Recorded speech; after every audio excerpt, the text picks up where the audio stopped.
to smo saznali, jel te, neposredno pre Australian Opena, pitali smo Novaka o tome i on je insistirao da se to... Ne znam da li su igrači bojkotovali ili je to neka zajednička loša situacija koja se desila. Ok, snosiš ti posljedice i to je to. Pa ne snosi on, kako on snosi posljedice? Pa to je... Koje posljedice snosi njega? On ode u Atinu i baš ga briga. A to jeste problem. Ovako snosit će posljedice deca od 14 godina koje nemaju pare da idu oni ne mogu ništa njemu. Winter Cups i ostalo. Mnogo više su u njega verovali ovaj Masu i ovaj njegov protivnik nego što je naša klupa i ne znam, svi koji su to gledali. Oni su prodali dušu, razumeš, i oni tu više ne postoje. Oni su Davis Cup ubili, tradiciju od 130, ne znam, 40 godina. Oni su ga ubili za neku lovu koju im je ovaj obećao. Problem je u tome što jedini koji to može da ispravi, isti je onaj koji je to i napravio, a to je Novak. Ali on je ispunio ključni uslov konkursa. Novatov drugar. Ne, nego je prezime počinje na Tro, a završava se na Iski.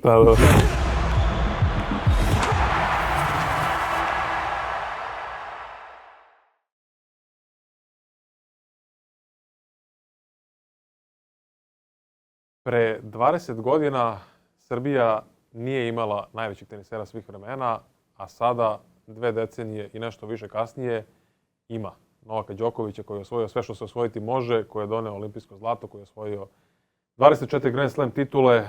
Imali smo Jelenu Janković, imali smo Anu Ivanović, imali smo Nenada Zimovića, imali smo još neka velika imena, a uspeli smo da tenis u Srbiji unazadimo. Ne da bude isto čak, nego da sve što može biti bude lošije. Neko ko je bio tu i pre toga, tokom toga, a bit će i u narednom periodu, je gost 69. epizode Reketiranja podcasta. Moje ime, kao i uvek, Luka Nikolić. Pored mene je Miodrag Dimitrijević, a sa nama je bivši nekadašnji selektor Davis Cup reprezentacije, dugogodišnji trener, čovjek koji je bio u raznim sferama srpskog tenisa, Goran Bubanj. Gorane, dobro nam došli još jednom u ovaj naš mali skromni studio i hvala što ste došli. Hvala na pozivu. Zadovoljstvo mi je uvek da budem s vama. Da, mi smo razmišljali smo neko vreme, htjeli smo da zovemo nekoga iz Teniskog saveza koji je aktualan sada tamo, bilo koga iz neke odgovorne pozicije, ali tako da kažemo. Niko neće da dođe, kratko i jasno, niko neće da dođe. Onda smo razmišljali da stavimo ovako, da ištapamo TSS na papiru pa da stavimo na tu stolicu pa nam to bude gost. Pošto jednostavno meni je neverovatno da niko iz Teniskog saveza neće da dođe mesecima, godinama ovde da priča i da kaže šta su problemi.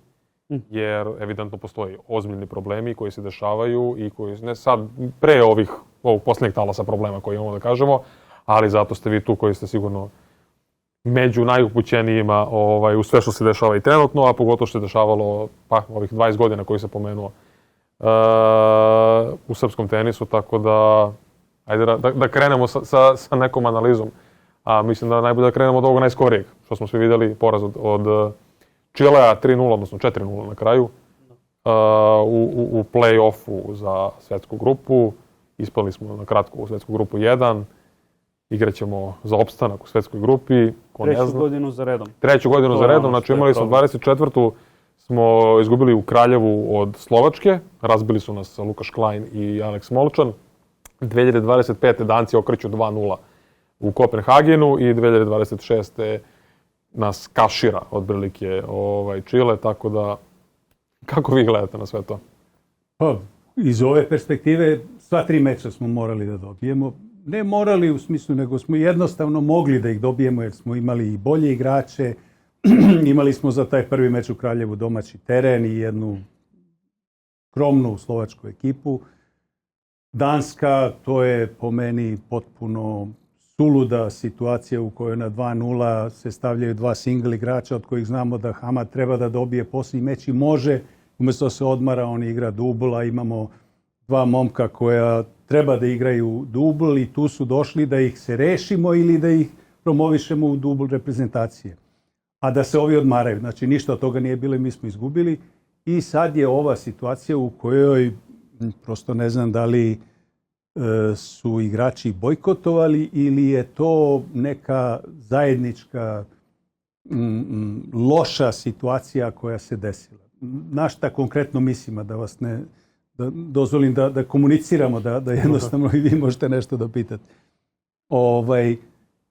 Uz malo truda moglo je da se organizuje da Laslo Džere igra. Znači, šta to znači malo truda? Znači da neko ko ima neki uticaj negde u tenisu, a mi valjda imamo nekoliko takvih ljudi, organizuje da on dobije wild kartu za turnir koji mora da igra koji je osvojio prošle godine, kome brani bodove, a sad mora da igra kvalifikacije da bi igrao taj turnir. I on je tamo, znači on je na sat vožnje od Santiago. Znači da se to na vreme mislilo, jednostavno on je mogao da igra, on je tu najbolji na šljaci, on bi sigurno doneo 1 ili 2 boda i to bi čitavu priču okrenulo potpuno drugom smeru. To nije urađeno i mislim da tu je već prvi loš korak napravljen. Jeste, jer ima odličan utisak učinak sa svim tim Čileancima, head to head. Dobio ih i osvajao titulu u ostalom tamo, u Južnoj Americi. I Novak je, na primjer, pričao da je on pričao sa Djerevom zašto ne ide i tako dalje, ali se to nije otišlo dalje. Mislim, na kraju krajeva, nije to ni na Novaku da priča. Da. S druge strane, odlazimo tamo bez 4 najbolja single igrača. Mislim, posebna priča je što će nam ostati praktično sljedeće nedelje samo Novak u top 100, da nemamo više top 100 igrača. Da. Iako smo već navikli da imamo petoricu top 50 dugo. Niko od njih četvorice nije tu. Hamad je trebalo da ide, pa je onda na kraju odlučio da igra Evropu. Miša Kecmanović je odmah otišao za Dallas. Znači nije uopšte bilo priče da ide tamo. Djere nije, odlučio da ne igra. Đoković je igrao finale Australian Opena. Ok. Tu se samo Novak može reći ok. Ti si pošteđen, svi ostali, ja mislim. Da.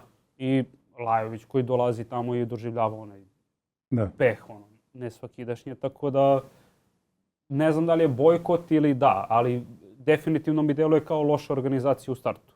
Znači vi kad imate nekog protivnika za koga znate kakav je, imate igrače definisane po rang listi, po tome što ste ih vidjeli na turnirima, vi pravite neku koncepciju. Kako da ih pobedite? Znači imate Kecmanović ne može, on je bolji na tvrdom, ne može na šljaci. Njega su već u Kraljevu prevalili na istu foru i zato on sad neće da se prihvati toga. Rekli su mu, dođi samo forme radi, pa su ga gurnuli i na kraju on ispod kriv. Tako da i dubl je igrao tada.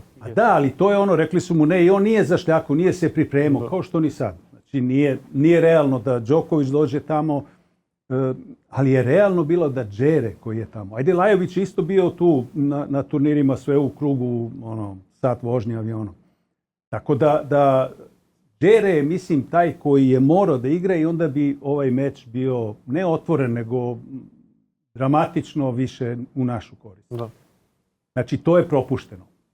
Da imamo dalje sad priču, ja pričam iz nekog, ajde recimo stručnog ugla, kako bi to ja uradio. Sad imate Lajovića, morate da procenite da li je on u formi, nije u formi, da li on može da dobije tamo 2 igrača ili ne može igrača. I imate 2 momka mlada. Da li hoćete sad odjednom da, pošto možete se pomirite s tim da taj meč nećete dobiti. Nema Džere, a bez njega ne možemo da dobijemo. To može da bude konstatacija jedna unapred. Bez obzira na Lajović i bez obzira što ja mislim da je Lajović morao da dobije prvi meč jer je bolji igrač od onog, ali tako je kako je. U toj varijanti vi idete na podmlađivanje. Stavite ova 2 momka, ajde za ovog Ognjena Milića nije uopšte sporno. To je Đurić. Đurić je u Kaliforniji tamo, da li Pepperdine ili ne znam, nije bitno koji univerzitet, potpisao za semestar jedan, potpisao $150,000 recimo da igra. I oni su mu uslovili da kad su ga puštali na Davis Cup, može, ali da igraš. Neće da ga puste da ide ko sad mi da sedimo i gledamo meč. Da. I to je jedva na kraju bilo u meču koji nije bio bitan. On je pušten taj 4. meč. Znači, u startu mislim da mora neko ko o tome odlučuje, da ima malo više hrabrosti i da rizikuje. Pa kaže, idem sa 2 mlada momka, pa ta 2 mlada momka guram i u dubl ili u krajnjoj liniji. Evo sad smo se uverili da Sabanovi, koliko god da su dobri momci fini, da oni imaju jedan limit koji je za nijansu iznad Futuresa i da ne može da se očekuje da oni donesu neku pobedu. Ali to je ona priča s početka. Znači, u Danskoj je moglo to da se razreši. Momci, doveli smo se, izvolite, u ozbiljnoj konkurenciji, meč koji ne odlučuje ništa, izvolite pokažite. I kažeš hvala, doviđenja. I onda guraš, da li ima, ne znam, onaj Latinović koji u Americi... On je naš najbolji dubl igrač, najbolji znači, rangiran. da li njega, pa mu pridružiti nekog od ovih momaka, ne znam sad, da se napravi neki dubl. Znači, moraš da imaš neki koncept koji ne mora da uspe, ali da se vidi da imaš neku ideju. Da li su mladi, da li ovako je... Kao da si teo malo ovo, malo ono i onda napravi se neki bućkuriš, ajde tako. Pa ne, na kraju čak nije. Ja sam slušao i onog našeg komentatora koji je to prenosio na Areni, ne znam gde sam to gledao, a i znam priče, što bi rekli, iznutra. Za Ognjena Milića, otprilike, oni su svi imali, one komentatore pričao na televiziji, set i po kao super uzo je game, super uzo je game, super uzo je game, pa uzo set, super uzo je set. I tako slično su se i ovi na klupi ponašali. Evo, super. Pa nije super, dečko hoće da pobedi, može da pobedi, ima šansu da pobedi. Znači, mnogo više su u njega verovali ovaj Masu i ovaj njegov protivnik nego što je naša klupa i ne znam, svi koji su to gledali. Tako da, taj neki koncept, gurni ove mlade, pa nema veze, skupit će iskustvo, pa ih dobijaš i za sljedeći put. Znači, koncept, kažem, moraš da imaš, pa makar je pogrešan, nema veze. Da. Pozdrav za Ogija, svaka čast. On je, baš se vidi po komentarima i po utisku navijača, da on nije odigrao onako dobar meč protiv Tabila, gde 400 i neki igra protiv... Tabilo je bio 17. na svetu, on je 2 puta dobio Đoković. Nije, trenutno je 70 neki, nije on bilo ko. Vrhunski prvi set, dobar ceo meč, baš tu pozitivni komentar. On je jedini spasio da ovo ne bude epska katastrofa, nego da bude samo katastrofa. Tako da nadamo se da će on moći da će nastaviti da napreduje. On je tek prošle sezone sredinom negde krenuo da potpuno si na profesionalni nivo, uzo je 3 15-ice. Tako da vidjet ćemo šta, ne znam koji su mu planovi za dalje, znam da ide sad na neke turnire, ali šta ste vi vidjeli kod njega? Verujem da ste ga, kao i mi, gledali ranije na nekim mečovima, nekoliko puta mi do duše, ali gde vidite njegov potencijal i to što možemo očekujemo? Levoruk i dobar servis, znači to je broj 1. Znači ima levoruki koji nemaju servis, pa onda to nije prednost. Levorukih je pre svega servis i ta neobičnost igranja levom rukom, te prednosti. Svi vežbaju po toj, ne znam, backhand dijagonali, sa to s levorukim ne možeš, zato što on igra forehandu. Zatim, bilo je onako pitanje da ima previše zatvoren hvat za forehand, međutim ne, vrlo, vrlo dobro igra forehand. Backhand ima dobru glavu, što je bitno, znači da zna da razmišlja taktički i da odigrava neke stvari u pravom momentu. Još je mlad, još je fizički po meni na 15-16 godina, znači da još može tu dramatično da se popravi i da onda sve to dobije jedan drugi oblik. Ali i ovako on ima i neke elemente koji su fantastični. Pazite, ovo je šljaka. Izuzetno spora, oni su tonuli u onom terenu tamo. To znači kad tamo ti možeš servis da ti donese prednost, ne samo as, nego da dobiješ laku loptu da poentiraš, to znači da ima stvarno dobar servis. I on je pokazao ono što je za levoruke bitno, taj slajs u stranu.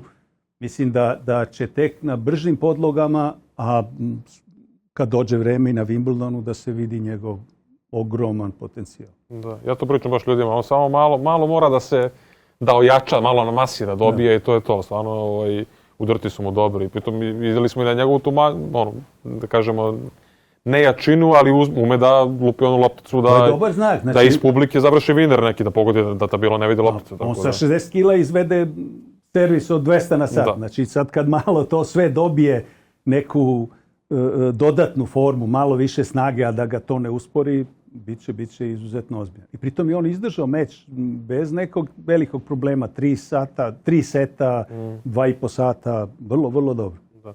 I samo još jedno pitanje vezano za njega, to je za levoruki igrača. Mi smo baš sa njim, sam jednom pričao o tome i mislim da smo u podcastu pričali da niko nije mogao da se seti. Setili smo se jednog, Ćirić. Levoruki srpski teniser. Da. Ja se sećate vi još nekog možda? Da. To je baš onako... Pa skoro da ne. Ne, to je zanimljivo. Baš raritet, da. To je zanimljivo, jer mi smo, ajde, kad pričamo još ono Jugoslaviji, svi sete odmah Pilića. Pilić je bio levoruk.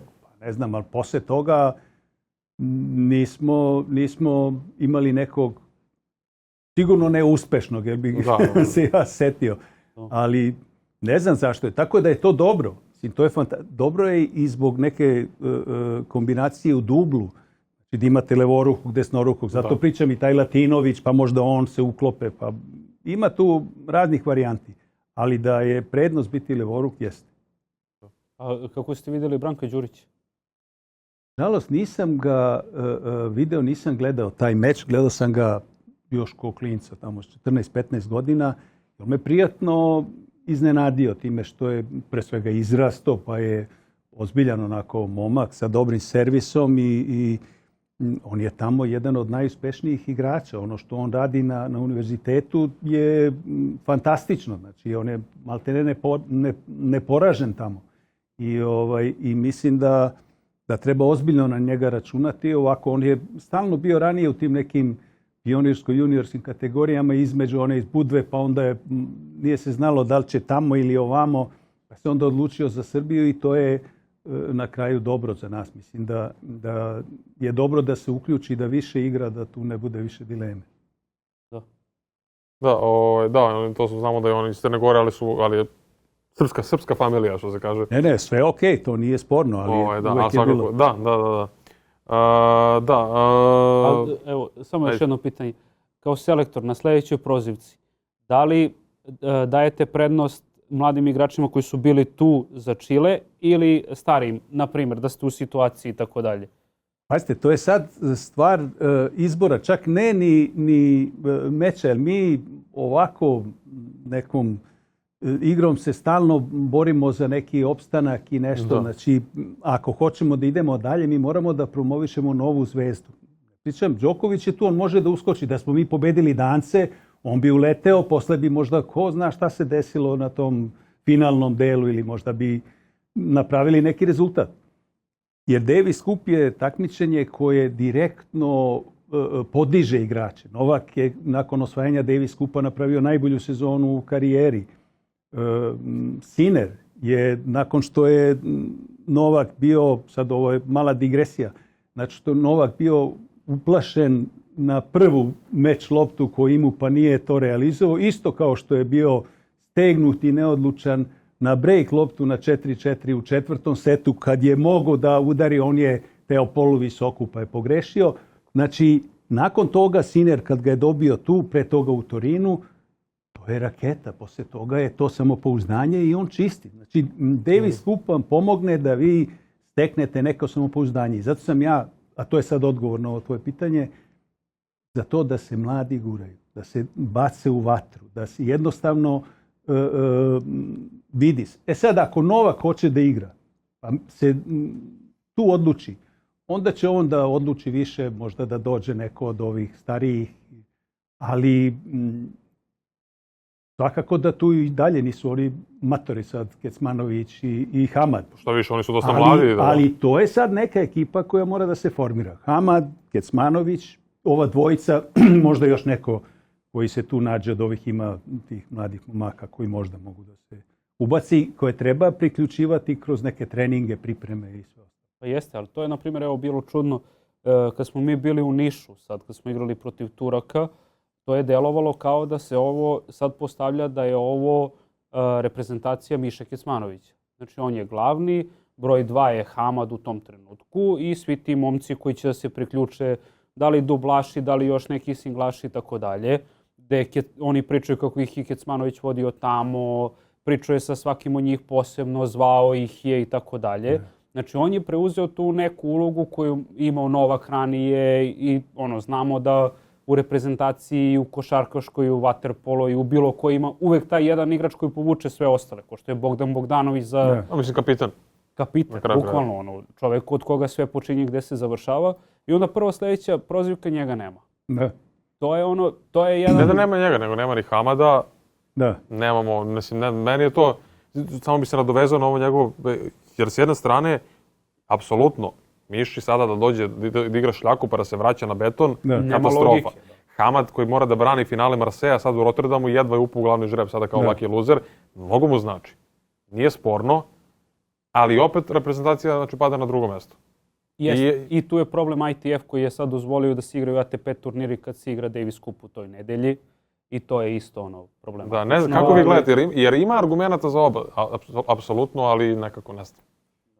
Prvo ti kažem, ITF je firma u raspadu. Znači, oni kad su se prodali Leon Becku Barcelone, oni su prodali dušu, razumeš? I oni tu više ne postoje. Oni su Davis Cup ubili, tradiciju od 130, 40 godina. Oni su ga ubili za neku lovu koju im je ovaj obećao. To je, mislim, ali to je tako kako je. I sad ih je ovaj otkačio, pošto je on mislio da će sad moći da određuje da igraju Nadal, Djokovic, Federer, stalno da on to daje wild karte, što nikad nije bilo. Ti imaš, ko sad kad bi imao u fudbalu prvenstvo, pa oni svi igraju i dođe, četvrtina finala, kaže sad wild kartu ima, Engleska.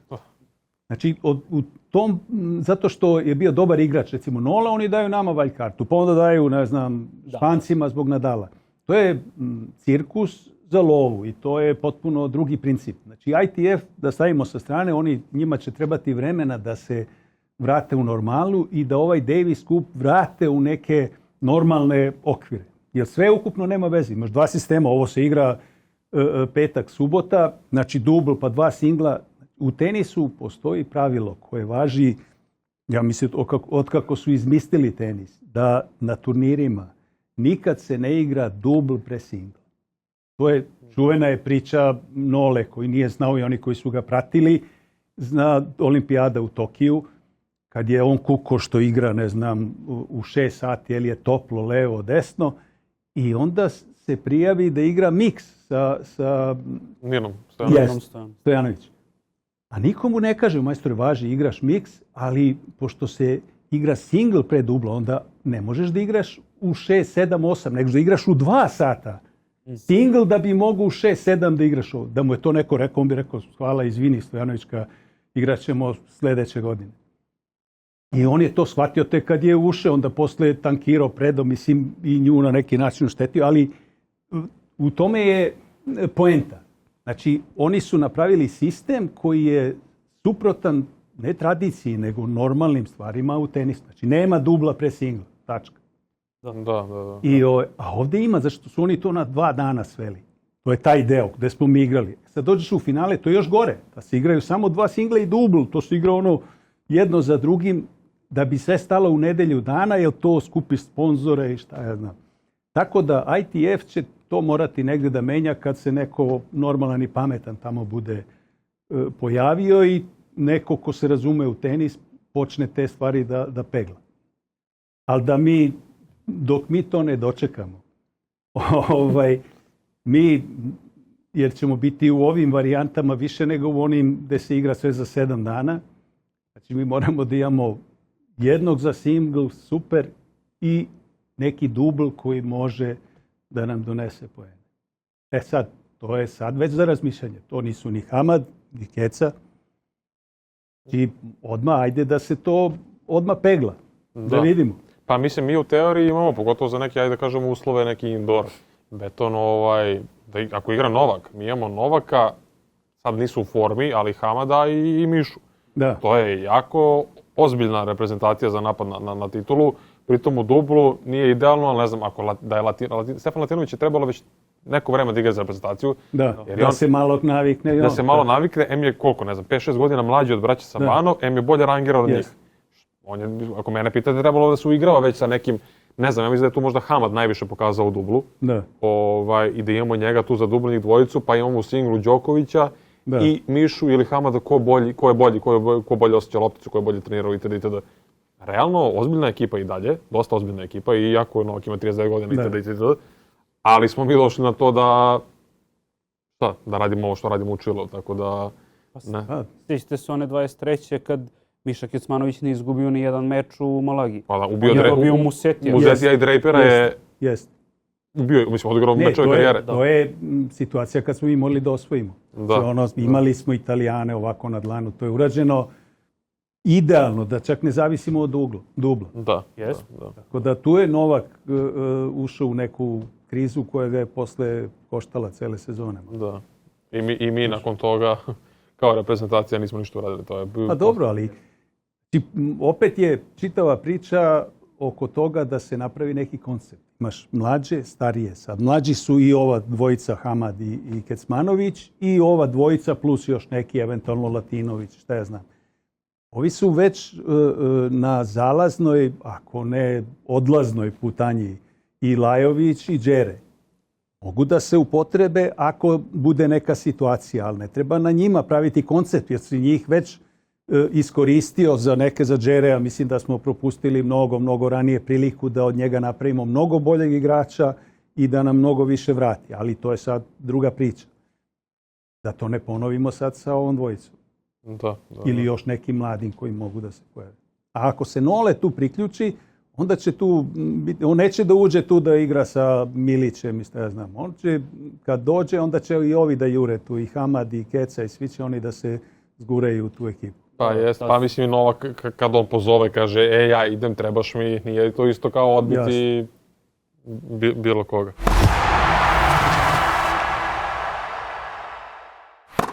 Prelazimo na pitalicu. Ne znam da li smo imali pitalicu kad je bio Goran. Ja mislim da jesmo. Jesmo, da, onda znate. Ja protiv vas ovoga puta igramo. Miodrag ima zagonetnu ličnost. Samo ja da nađem Pa da vidimo šta je smislio.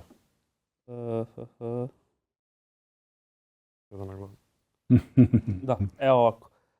Njegova pobjeda je značila da nema više igrača koji nisu nosioci u žrebu na Australian Openu i time je ispisana istorija Grand Slamova. To se po prvi put desilo da u osmini finala su svi nosioci. A prvi deo njegova pobjeda je značila da su svi nosioci u četvrtfinalu. Aha. U osmini finala. U osmini finala. Da. Znači čekao se njegov meč da se završi, da to bude. To se desilo ove godine. Pa da. Sad znate da je jedan od 16 igrača u top 32. Sigurno nije Medvedev. Da. To je jako, da. Medvedev koji je ponovo uspio da se prospe. De Minor. Ovo je Italijan što je predao Noletu. Nije. Ima uspio je da osvoji 3 ATP turnira za redom, a ukupno u karijeri ima 14 titula. 3 ATP turnira za redom? 14 titula? Nije Zverev. Koliko nije imao? Sinner, Zverev, Alcaraz ima koliko? 21? 22? Ne, svi su imali 24 do Australian Opena i sad Alcaraz ima 25. Da.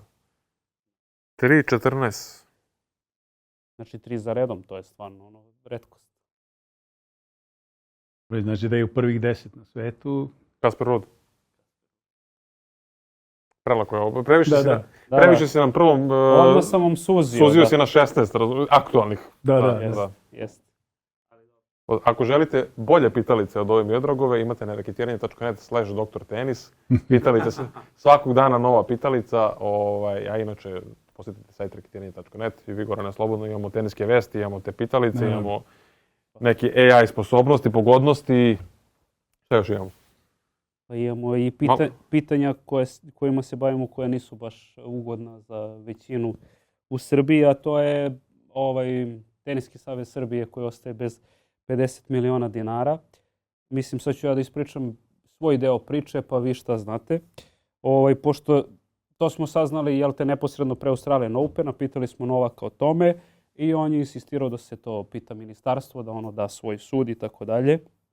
Pošto ja u tom trenutku nisam mogao da se bavim time. Kad sam došao u Srbiju sam odlučio da pošaljem spisak pitanja ministarstvu, na koje naravno nisam dobio odgovor, kao što verujem da ni Teniski savez Srbije nikad nije dobio odgovor jer se ništa nije zvanično oglasio tim povodom, ali pitao sam bukvalno ministarstvo javno, transparentno, zbog čega je sad došlo do toga, da li se promenio tenis, da li više nije sport prve kategorije pa je smanjena premija, da li je analizom došlo do toga da treba sad smanjiti to ili je možda analizom utvrđeno da je davano svake godine 50 miliona više. Zašto je onda davano 50 miliona više? Naravno, odgovore na to nikad nećemo dobiti, ali je sasvim sigurno da je Teniski savez Srbije pred bankrotom i da ostalo još 2-3 meseca para da se plaćaju te stipendije, ta deca i sve to da funkcioniše. Tako da, mislim, možda vi znate da je bilo u goroj situaciji Teniski savez, ali evo, šta se sad dešava da vi znate oko cijele te priče? Pazi, prvo jednu opšti uvod oko tenisa. Recimo, 90. godine, ja znam, pošto sam se ja lično bunio javno i sve. 90. godina su bile sankcije, raznorazne stvari, promovisao se kickboks. Svake treće nedelje je bilo negde prvenstvo sveta u kickboksu i imao si svetske prvake. A tenis je bio, ja se sjećam, Voja Veličković na posljednjoj strani žurnala, pa oliko piše šta naši rade. Sad vidimo da se promoviše MMA. Znači, to je sve nešto ide drugim putem. Sad da se vratimo na ovo. U budžetu badminton ima isto kao tenis. Ja ne znam, ja sam bio, zapravo ne znam gde se igra badminton. Šah ima višestruko više sada od tenisa. Dobro, šah bi mogo da prihvatim, to je tradicionalno dugo, imali smo te vele majstore, šta ja znam. Pa da, ali da treba višestruko više novca nego tenis. Sad, pazi, to je sve sportska priča, zašto ovo, zašto ono, zašto mi nismo iskoristili u 15 godina da napravimo centar. Ovo gde su igrali sad u Čileu, malo digresija, ali se uklapa u ovu priču, je njihov nacionalni centar za sve sportove, gde oni imaju taj centralni teren, ne znam, 5-6 terena. Oni imaju svoj teniski centar, isto u Santiagu sa 30 ili ne znam, 50 terena, nije ni bitno, ogromnim brojem. Čile, koji je slepo crevo tenisa, znači nema veze, potpuno su van svega. Znači mi nismo uspeli u sve rezultate unazad 20 godina, pre svega svojom nesposobnošću. Ja tu državu ne krivim ni 1%. Znači isključivo nesposobnošću teniske organizacije u Srbiji. Mako da je bio na čelu, a menjali su se raznorazni. Svojevremeno, još dok je Boba bio tu kod hale sportova je dobijeno. Dobijen je prostor. Đorđo Antalj Gemax je bio član upravnog odbora, predsjednik skupštine. Pa je bilo reći daj da se ogradi tamo gde je fudbalski neki klub. Tačno iza hale sportova. Dobijeno. Znači dobijeno, gotovo, sve. 2 godine nisu ništa i na kraju neko pametan normalno u gradu rekao daj uzmi ovime. Znači ništa nije učinjeno da tenis dobije neki svoj prostor. Jer onda bi mi mogli da pričamo druge priče. Onda bi taj budžet imao drugu neku svrhu. Ne za kancelariju, ne za ovo, za ono, nego za pravi razvoj tenisa. Ti bi mogao da odeš sad na trojicu da odemo i da vidimo tamo te talentovane momke da ovako ne, gde će ti sad juriš po svetu da ih vidiš o čemu se radi. Sad da se vratimo na ovo. Nije sporno da je Novak na Wimbledonu pumpu i da je to nešto što je prst u oko vlastima. Nije sporno da po meni to nije trebalo da radi, zato što je on opšti, on je naš, kako da kažem, za sve u ovoj zemlji, pa i šire. Politike. On mora bude iznad politike. Bez obzira što ništa nema protiv, podržava one koga god hoće. Ali to su neke privatne stvari i mislim da nije trebao to da radi na tako očigledan način. Sad, kad ti nekom gurneš prst u oko, naravno da i taj neko reaguje na način na koji može. Ovo je, po meni, ovo još nije ni osvetoljubivo, ništa. To je mala packa samo. Znači, umjesto, ne znam, 80 miliona dobili ste 30 miliona budžeta. Ima način da se ispravite. Sad problem je u tome što jedini koji to može da ispravi isti je onaj koji je to i napravio, a to je Novak. Znači, a to je sad opet, kad napraviš jedan pogrešan korak, svaki sljedeći korak nema više, svaki sljedeći je već pogrešan. Znači, ti moraš da se vadiš, zašto bi se vadio, onda padaš u kontru. Znači, sad uđeš u problem sa ljudima koje si ti na neki način indirektno, direktno podržao, sad oni kažu, evo vidi, sad se šlihta ovom ili onom. A tenis od toga zavisi. Znači, ali da li je normalno da tenis ispašta zbog Đokovića? Ok, Đoković je to uradio, da kažemo, sada to je prst u oko državi, država kaže Novaku Đokoviću, ti sad trpiš ove sankcije, ali nama trpi tenis. Kako on je da kazne Đoković? Kaže, on je već otišao da živi u... Oni su ga već proterali. Pa da, ok, turnir su mu uzeli, sklonili ga, važi. A što tenis? Ništa, ne, ti to gledaš iz jednog. Ja gledam, malo se izvuci iz te situacije. Znači, ja gledam nepristrasno. Da li sam za ove, za one, za neke treće, pete, nebitno. Znači, taj turnir je... Ja sam bio 2011. ili 12. kad je taj turnir ukinut ovdje, Serbia Open.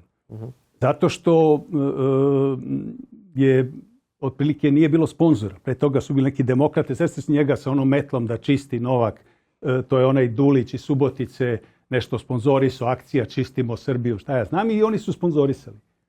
Onda je bio taj neki za puteve koji je uhapšen baš kad je turnir, oni su napravili ugovor od 250.000, ne znam, evra, dolara, nije bitno koliko je već, na šta su platili porez, ovog su uhapsili, ovaj nikad nije to uplatio. I tu je turnir otišao u jedan problem i turnir se ugasio. E sad, kad su oni ponovo pokrenuli turnir, bilo je ono u Banja Luci, da je organizovano u Banja Luci. Pa onda ovo što je bilo u areni, sasvim korektno. Čak je bilo zanimljivo, ono, 2 terena na pola nešto.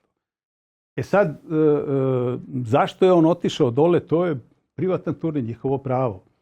I ja mogu isto da se ljutim, znaš, ja sad s tobom pravim neki dil i ne dopadaš mi se ti, ja ću sad s njim da pravim dil.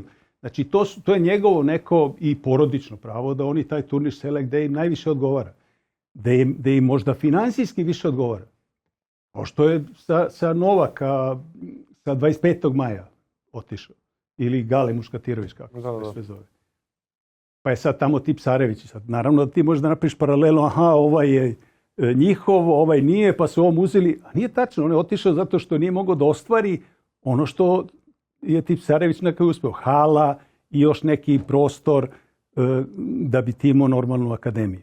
Da, pa dobro, ta situacija, mi baš mnogo pričamo o toj akademiji, o svim razlozima i pričali su nam, dolaze nam ljudi i Ivan Bjelica i Bojana Jovanovski koja je bila tamo, još nekoliko još nekoliko ljudi, ja mislim, bilo sigurno, koji su radili tamo. I taj ceo projekat je bio osuđen na propast zbog raznih stvari koje nemaju nikakve veze sa... To je bila begova slama, to se tako zove, razumiješ, ko našli pa zašli, tamo nema ko nije se...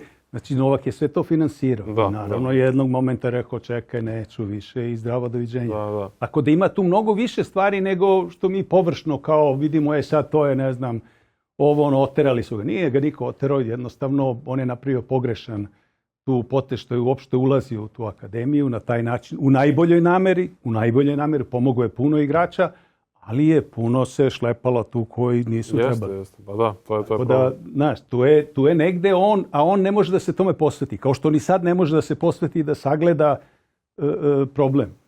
Drugo, imate praktično Đokovića koji vode savez, nije to sad on, ne znam, Goran Đoković je predsjednik i on je kao uticajan čovek u tenisu, preko familije Đoković i čitave te priče i u ATP-u i u ITF-u i svuda, je predsjednik Teniskog saveza. I on je taj koji treba da pegla neke stvari. Znači, ne mogu ja sada zovem Nole, ti kažem, slušaj Nole, nemoj da daješ takve izjave zato što štetiš ceom tenisu ovde, deci koja treba da idu na turnire.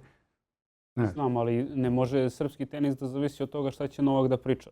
Svaka čast Novaku, ali i dalje ovamo imamo slogane za našu decu i tako dalje.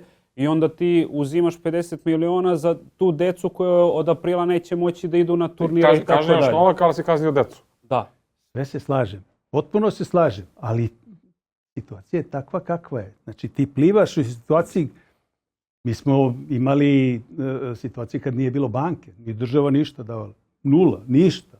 Jurio sponzore. Pa si morao. Pa je bio Radoman Božović, predsjednik Saveza. Kao onako omražen lik, u stvari vrlo sposoban jedan tip koji je mogao neke stvari. Pa je onda znači niko ne postavlja banalna pitanja. Mi smo imali kancelariju Terazije 5 sa odbojkašima, sa Boričićima i ostalima. To je napušteno i na Obilićevom vencu. 2 kancelarije naše, znači Teniskog saveza Srbije, koje su ostavljene onako, kako bi vi neki prostor koji je vaš dali, baš me briga. Pa sad uzimaju u zakup sve. Znači, prvo pogledate uvek sebe. Znači, pođem od sebe. Šta ja mogu da uradim da ovo bude bolje? Znači, da li sam ja sposoban da nađem sponzore? Da li sam ja sposoban da organizujem to? Da li sam ja sposoban da napravim selekciju koja je primerena situaciji u zemlji, u gradu u kome živimo? Da. Znači, kad to sve pogledaš, znači, najlakše, jer do sad je bilo, kako je bilo prošle godine u ovo neko doba u martu, Savez duguje 500.000 nečega, dolara, evra, nije ni bitno. onda predsjednik Saveza, tad nije bio, ode kod predsjednika države i predsjednik države Čudesno organizuje i to se pokrije. Sad pazi, to mi možemo pričamo da li je nešto dobro ili loše. Znači, ali mene ne zanima, znači ko je, jer oni se menjaju, bio je pre Tadića, s Tadićem odličan dasa ovako, znaš, sve je pa baci 5, ali nije pomogao tenisu direktno koliko, recimo, je mogao. Da. I sad ti moraš da izbalansiraš sa raznim tim, ako ti sad tipuješ na neku politiku pa će to biti bolje, ne. I moraš da se snađeš sam. Ovo ako bude, ako ne. Znači, ali ne smeš da se baviš politikom. To nije poenta za sport. Ne smeš da se baviš politikom. Bez obzira što sad svako kaže, čekaj, svako ima pravo. Naravno, privatno. Izađemo odavde i mogu nositi transparent za ili protiv ovog ili onog. Ali dok se bavim sportom u jednom delu, mogu navijam za Zvezdu i za Partizan.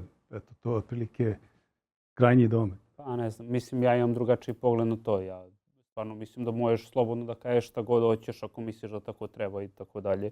Ok, snosiš ti posljedice i to je to. Pa ne snosi on, kako on snosi posljedice? Pa to je... Koje posljedice snosi njega? On ode u Atinu i baš ga briga. A to jeste problem. Kako snosi će posljedice deca od 14 godina koje nemaju pare da idu na Wintercups i ostalo. To. Znači, ali to neko mora njemu da kaže, neko mora da predstavi, a kako ti kažem, ne možemo da zamenimo teze. On je uradio šta je uradio.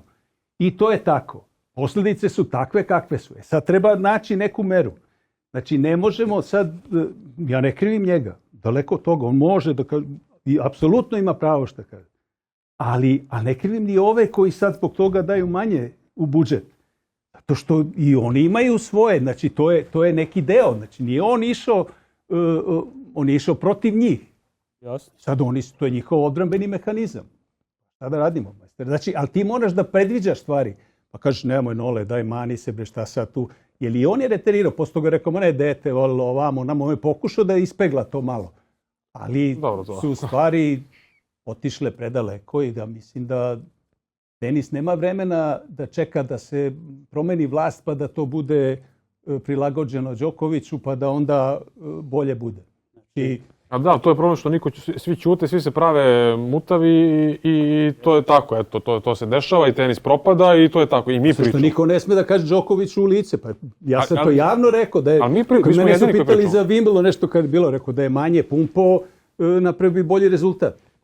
Zato što odvlači ti pažnju, razumeš, privlačiš negativnu energiju. Zašto? Njega vole i matori i mladi, zašto bi sada on odjednom bio taj koji drži nečiju stranu? Nema razloga, razumeš? Da, pa da može da utiče na rezultate svakako može, jer to privlači, da, što kažete, privlači pažnju, da. Opet ja podržavam to što je radio, apsolutno, da ne bude sporno. Ne, ništa nije to sporno. Ali da sigurno da stvara cijelu novu priču koja u tom trenutku, mislim, ne znamo koliko on obaveze ima tokom jednog Grand Slema, pogotovo na tom Wimbledonu, da su bili, da li te godine ili prethodne, neki sastanci oko PTP-a i ovoga i onoga. Sjeća se da je bila priča, on odradi trening pa do kraja dana sastanči ovaj. Pazi, ali to je, sad da proširimo priču oko Noleta, nažalost. ATP, prst u oko isto, on osniva organizaciju drugu. Idi u ATP, oni imaju svoje savete, budi uticajan i iznutra promeni ATP. On 2011. baš kad je bilo to, on je trebao da potpiše sa AMG-em.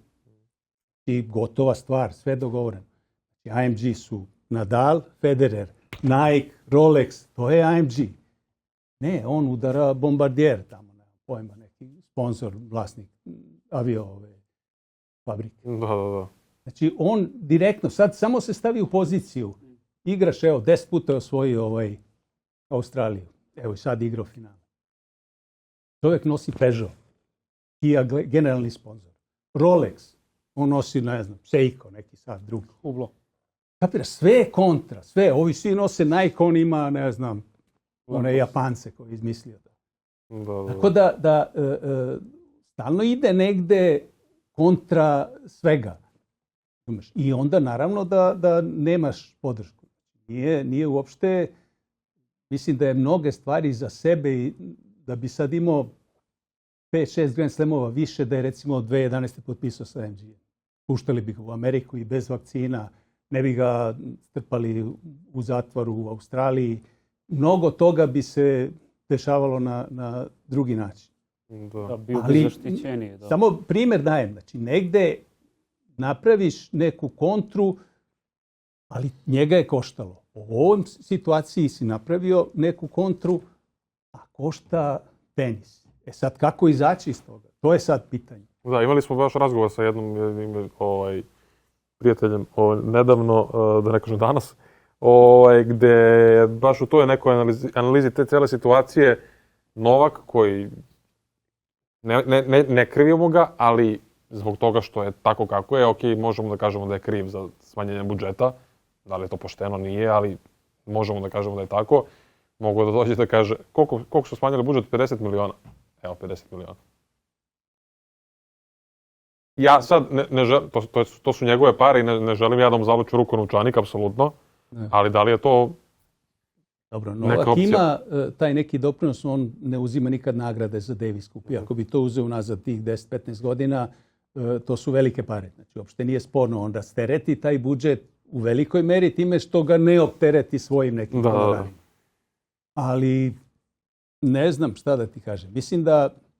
Mislim, ja ne kažem da to trebalo, nego pitam da li je to neko razmišljanje koje je moglo da bude kao sad ću ja da pokažem pa da idem do kraja u tom smislu ili... Okej, slažem se, onda izađi. Znači staneš na crtu, kaže evo mi smo sad svi, izabereš ekipu, sve i ti ideš protiv svega, ali ti finansiraš to. Okej, nije nikakav problem, ali znaš da to košta. Nije to za njega nešto dramatično. To opet može sponzorima da se zatvori ako on učestvuje. Ali je čovjek koji i dalje ima velike teniske ambicije. Nije normalno da njemu pažnju, kao što mu taj njegovo sa Pospišilom, ta organizacija odvlačila pažnju i navlačila bez ATP-a, mu nije trebalo ni ovo. Razumeš, ne može on da se bavi. Možda kad završi karijeru, znaš. Jeste, imamo taj primjer na tom PTP-u baš da je on na kraju izašao i nisu postigli, barem za sada, ništa epohalno. Jer onda videlo se baš to da on ne može da bude 100% tu i 100% u tenisu i onda 100% sa sponzorima, što je povećao u posljednje 2 godine. I 100% sa porodicom, jednostavno ne može čovjek, ne može se klonirati. Mislim.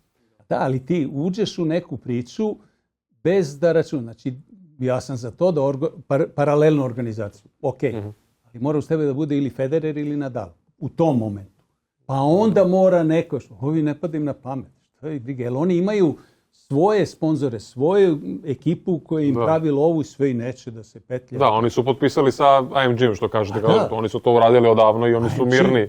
IMG drži sport u svetu, znataš, ovi NBA, pola košarkaša, ne znam, fudbaleri, najpoznatiji, ma sve moguće sportove, golf, ne znam, fudbal, onaj američki. Da. Sve oni drže. Znači, to je prava firma za to.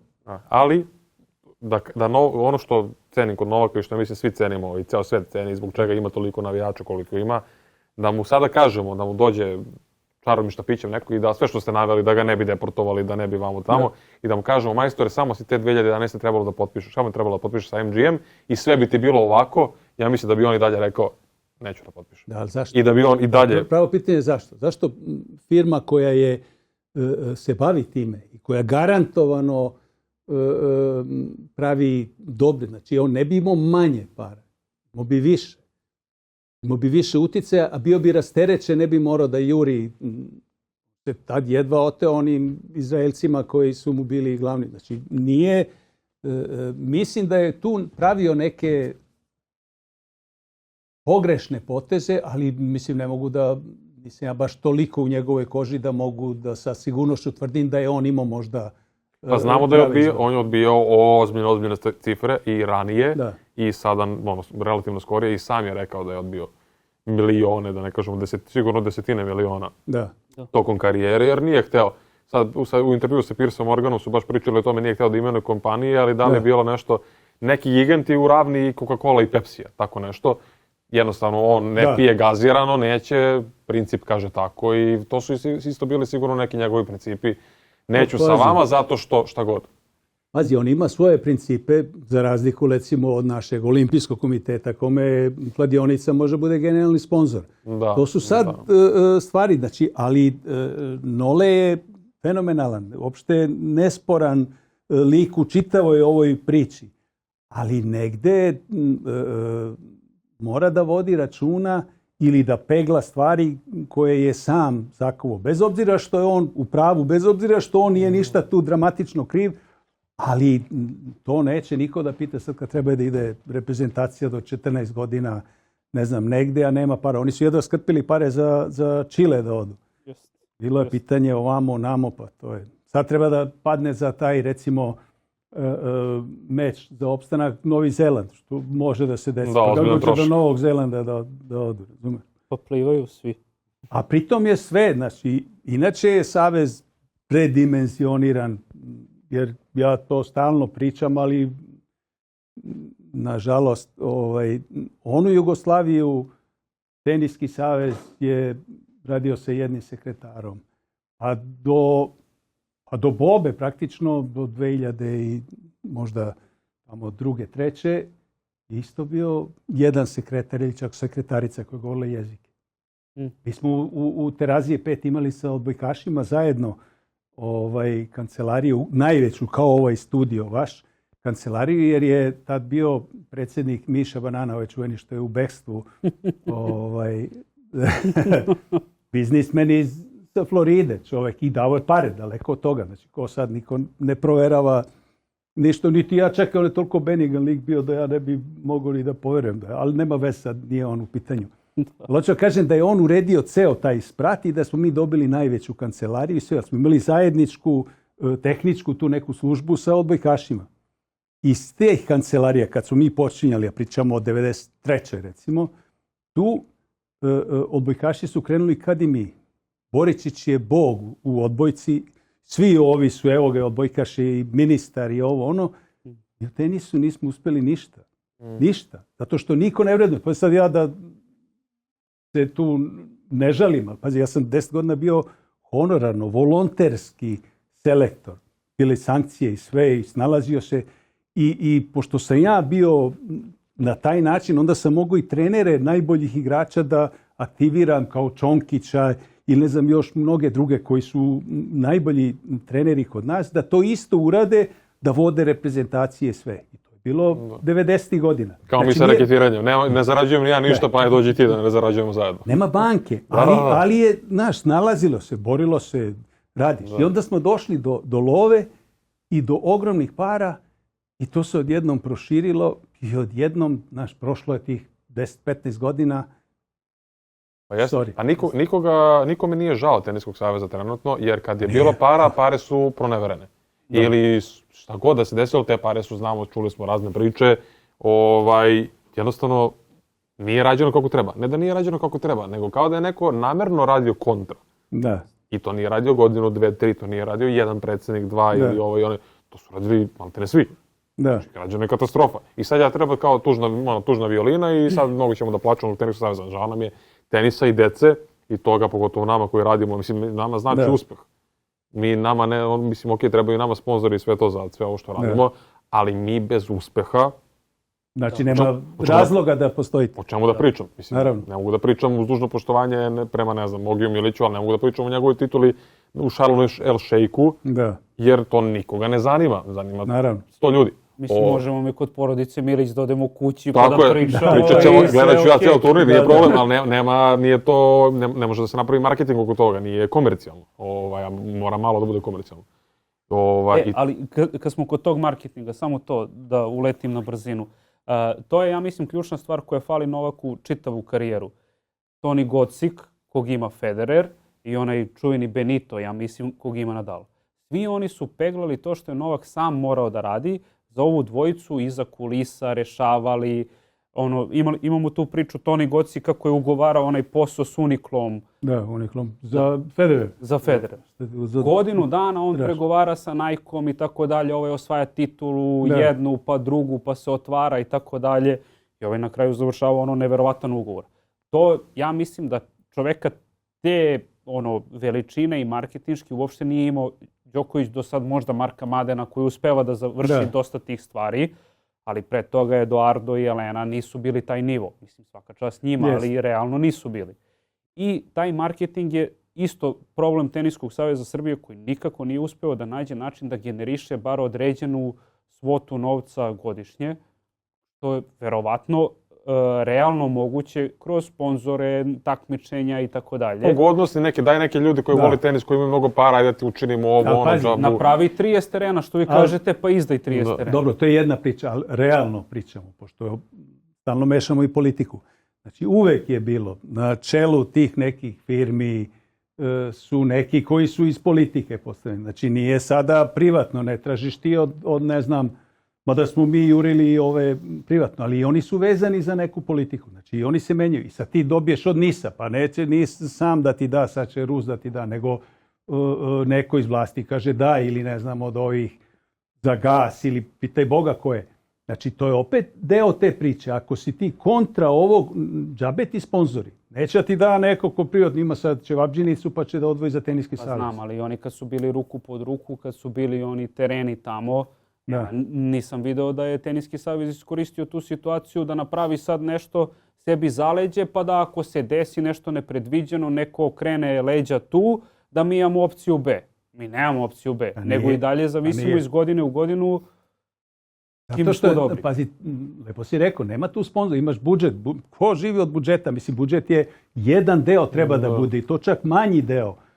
I osnovno treba da bude od nekih prihoda koje ti možeš da stvoriš. Da imaš svoj centar teniski, ti bi mogao da praviš mnogo veću priču. Znači, mogo bi i te sponzore neke, pa može reklame, pa ovo, pa ono. Mogo bi da imaš turnir, mogo bi tu da se organizuje taj Đokovićev turnir, pa da ti odate. Razumeš, sve su to vezane neke stvari. Malo propustiš priliku ovde, malo tamo. Pa to je kao da imaš, kako kupiš svoj stan. Svako ko nema svoj stan zna, mislim, tebi je najbitnije, ok, da izgubim posao, da ovo, da ono. Imam be čovječe, dođem kući, ne moram platim, ok, infostani, to sve moraš, ali imam gde da spavam, imam svoju kuću. Teniski savez Srbije nema svoju kuću. Nema. Znači, njega, kad tebe neko, nisam nikad bio podstanar, hvala Bogu, ali znam kako je to, tebe neko sutra može izbaciti na ulicu. Naravno. I da ti nemaš ništa. Naravno. Zato sam i rekao, mi smo imali svoje kancelarije koje smo napustili, ostavili. I sad da nas neko izbacio, nema para, nema budžeta, nema ništa, nema za kancelarije, sve se svede na nešto što je bilo pre 25 godina. Gde ćeš da se vratiš? Gde ćeš? Znači, morate primi neki klub, da imaš svoj centar, ti imaš tu. Čak je Savez bio na Novaku tamo na 25. maja svoje vremeno kad je on držao one terene. Da. Evo ga Nacionalni odbojkaški centar, na primjer, radi se ogroman, koliko vidim. Mislim, odličan projekat, koliko mogu da vidim, on je još završen. Ali... Pričaš o marketingu, uvek je bilo upravni odbor. Upravni odbor ne čine ljudi sad kao mi idemo pa da se ogrebemo za neki put da sedimo na Roland Garrosu, nego se zna, majstore, tvoje mesto u upravnom odboru košta 10, 20, 50, 100.000 nečega. Ako ti je to Đoković kao kruna, igrač najjači, najbolji u istoriji tenisa, pa to onda 100.000 da budeš tu, da možeš se slikaš s njim, da odeš na Wimbledon da gledaš kao neki. Jeste. A to, nažalost, nikad nije zaživelo. Uvijek je bilo jedan, dvojica koji nešto pomognu. A da, što kažete, ima mnogo ljudi koji bi dali mnogo para samo da bi mogli tu da budu sa Novakom. A naravno. Neka mesta, to može se sredi da dođe, da daš im, ne znam, par mečeva na Roland Garrosu da gledaju Đokovića, pa ljudi bi... Ne znam šta bi dali za to, a par je najmanji problem da daju, tako da, koliko ja znam, ništa od toga nikada nije rađeno. A nije, nažalost nije, ali bilo je tu pokušaj i to je kao princip i dalje stoji, kao da moraš i da bi bio u upravnom odboru. Međutim, nema. Mnoge stvari su tu i u teniskom sportu generalno nerešene. Što se sport raširio, puno ima klubova, to više se ne zna koje te skupštine. To je svojevremeno Radoman Božović, pošto je on čovjek političar par excellence i vodio je skupštinu tada, on je smirivo i onog Šešelja i sve redom. Ozbiljan jedan tip koji nema šale s njim. On je preračunao kako da se, ranije bilo nas trojica, 3 kluba, 3 glasa. Kakve veze ima da li ti imaš 10 terena ili si Partizan ili ja imam 2 terena pa sam neki levi klub. I mi imamo isti broj glasova. Ali nije bilo sada da dođe neko s ulice, osnuje pa u APR-u ima na papiru da je kluba, nema ništa. I on je preračunao i uveo to kao, ne znam, na rezultat, na broj terena, na ovo, na ono, pa sad, ne znam, Partizan, Zvezda, Subotica, ovi, oni, Novi Sad, on koji je imao pod svojom kontrolom, oni imaju po 15 bodova, imaš jedan, ja imam jedan, on. Znači, nas 15 klubova treba da bi nekako neutralisali jedan Partizan ili ne znam, Zvezdina. I to je opstalo. Znači, on je čovjek otišao, on je bio do 5. oktobra i posle nestao. Ali to je opstalo, zato što je svima odgovaralo. Znači, to su neke stvari, kako ti kažem, mi smo imali rasprave, sad ovo malo šaramo po tenisu, ali kad je bila ona korona, pa je onda država dala 200.000 evra pomoći za klubovi. To je otprilike trebalo da ide na 10 klubova. Oni su pravili dan liste, to ja znam pošto sam se ja bunio tamo. To nema nikakve veze. Napravi sistem gdje si ti između ostalih te prve godine, ja sam se bunio, Đoković je dobio, Novak je dobio pomoć od 20.000. Ja kažem, pa dajte ljudi, nema smisla. Bre. Onda druge godine on to odbio. Kao sljedeće, onda su oni imali neku varijantu da dele. A ti kažem da čitavaj taj sistem i odlučivanja i raspodele i svega u Teniskom savezu je potpuno arhaičan. Znači, potpuno je van ikakvog koncepta koji može da se napravi. Mi smo inače skloni da ono što postoji u svetu ne koristimo. Znači, pogleda šta rade Italijani. Evo, jesu oni sad najbolji savez da vidimo šta rade. Pa mi smo davno imali to, ja sam to 100 put predlagao. Italijani kad su krenuli su Baracutija koji je bio selektor za muške i za ženske. On je vodio i mušku i žensku reprezentaciju. Jeftinije za savez, on čovjek, nije to neka dramatično velika razlika, da li Fed Cup ili Davis Cup. I to je radio. Zašto ne bi tako? Nemaš para za dvojicu, plati jednog. Pa mi smo u toj situaciji trenutno, da. I sad, ali vidi šta oni imaju. Znači, da li su krenuli od turnira, da li je ovo, da li je, ne znam, rešenje Kuršumlija, da svake nedelje imaš turnir, pa digneš nivo, tu ovi igrači skupe neke bodove. Znaš, ali milion nekih problema koje ne rešiš, zato što, ja znam svoje vremeno, baš sam malo Đoleta Đokovića vodio i ima turnir u Novom Sadu, ETA. Sad ETA pravi turnire za tu decu, recimo 14-16 godina, gde ne daju wild karte kao za ove, daju im još i 4 wild karte, nego daju OA kao organizatorski izuzetak. I daju ti to, znači na žrebu od ne znam, 64, ti imaš 32 taj izuzetak. I to je napravljeno, znači ti 32 igrača možeš svoja da ubaciš, da dobiju prve bodove na ETI, da mogu da idu po inostranstvu. Naravno, od ta 32, dva su bila naše, jedan je bio Đoković i jedan je drugi. Sad pitamo kako je moguće to. Pa kaže čovjek, potpuno opravdano, klub koji organizuje, pa meni u interesu šta će bi ovi naši, ovi sa strane dođu, uzmu hotel tamo, plate smeštaj, plate tu kartu, sve. Tamo stoji navedeno, znači nema prodaje, to je za domaće igrače. I to nikad ne možeš da ispraviš, zato što sve je baš briga, ajde, kao ja kažem, ja inače sam kao lud, kaže, pusti bubanje, on večito se nešto buni. Znaš, i onda ti kažeš, ajde, neću ja sada da se petljam ovde, jer ne mogu ja da ispravim sve krive drine, ali to su stvari koje se vide iz aviona. To sad vide deca, vide roditelji, vide takmičari i onda oni to zaobilaze na neke svoje načine i onda i otkače i nas. Idu po svetu, više ne možeš ti da vratiš igrače kad oni ostanu potpuno nezavisni. Kad im ti ništa nisi pomogao, kad im ti ništa nisi dao. Da, jeste.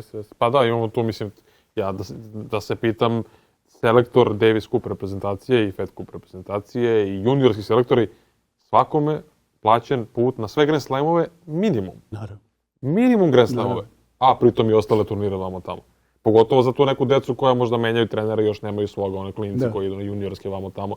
Imaš uvek selektora koji će ti uvek biti tu na reprezentativnim okupljanjima i kojeg ćeš onda vidjeti na Grand Slamovima. Ti imaš tu jednu tačku koju gledaš i koju znaš da ti je to čovjek od poverenja. Mi nemamo da, mislim... Ličujem ja tebi kad smo prošli put možda.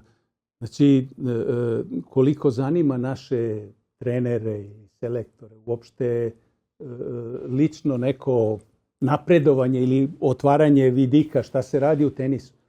Znači ja sam negde od sredine 80-ih pa do 2010. možda čak i malo kasnije, bio na svakom evropskom i svetskom seminaru za trenere. Znači, oni ti plate tamo smeštaj, ti platiš sam put. Teniski savez mora da prijavi, zato što je to zvanično i mogu uvek 2-3 iz svake zemlje. Znači, za taj period od, recimo, više od 20-25 godina, samo je pokojni Špejar iz Subotice bio i to i meni neznanih razloga, jer se on nikad nije bavio time, ali ga je zanimalo. Jednostavno čovjek je bio toliko i ambiciozan teniski i ja. Niko, nikad. Jednom je bila Biljana Veselinović i to je to. Znači, nikog nije zanimalo. Besplatno. Nije to sad bilo da se na kraj sveta. To je neki put tu, neki put u Bugarskoj, neki put negde u Evropi, neki put je van Evrope. Ali ne zanima nikog da uloži u sebe da bi onda to... Zašto? Nema potrebe. Nema potrebe. Jeste. Kad ste kod Biljane Veselinović, meni se sviđa taj britanski sistem koji oni imaju, da jedan selektor nadgleda, na primjer, grupu od 8 igrača i on svaka 3 mjeseca podnosi izveštaj šta je urađeno, kako je urađeno i onda iznad njega postoji još neko ko se bavi time, pa oni vrše analizu, pa ok, ti radiš ovo dobro, treba još kondicionog trenera i tako dalje. I ti sve vreme ti pratiš svoje talente, vidiš Katie Bolter je dobra, daj ovo, daj ono i to daje rezultata. Paradoksalno, mi imamo sad ispade bolje rezultate od njih, ali oni imaju sistem.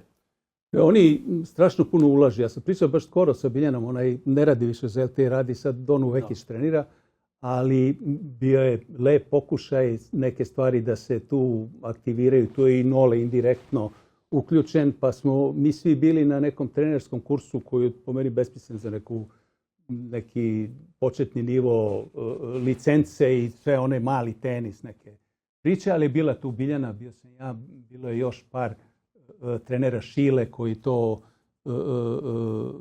vodi sve i mislim da ima u Teniskom savezu ima naznaka da želje da se stvari pokrenu na bolje.